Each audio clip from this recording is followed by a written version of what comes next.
Today's Bible English new vocabulary: accuse, address, boundary, chariot, convict, dedicate, engage, establish, intended, malicious, panic, plan, punishment, regulation, steer, testimony, witness, troop. Deuteronomy chapter 19, verse 15.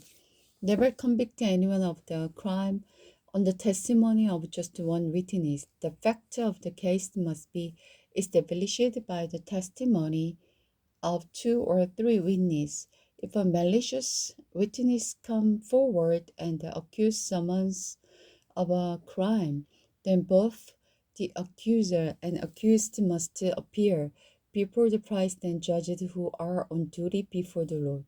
They must be closely questioned, and if the accuser is found to be lying, the accuser will receive the punishment intended for the accused.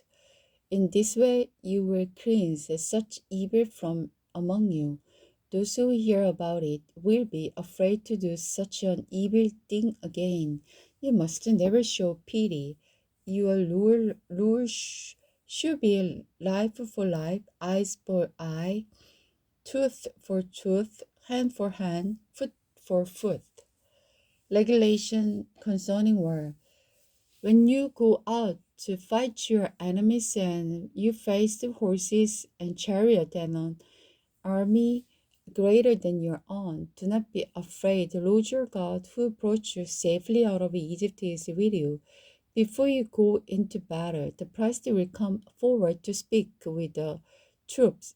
He will say, "Listen to me, all you men of Israel. Do not be afraid as you go out to fight today.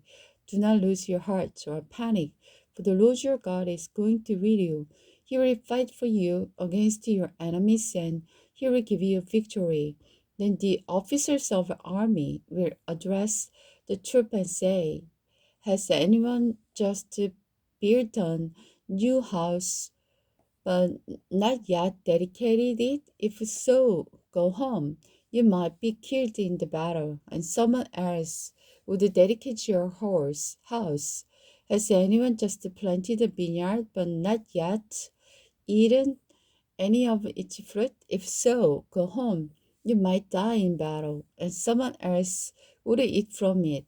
Has anyone just become engaged? Well, go home and get married. You might die in the battle, and someone else would marry your fiancé. Then the officer will also say, if anyone terrified, if you are, go home before you frighten anyone else. When the officers has finished saying this to their troops, and he will announce the name of the until commander and united commanders.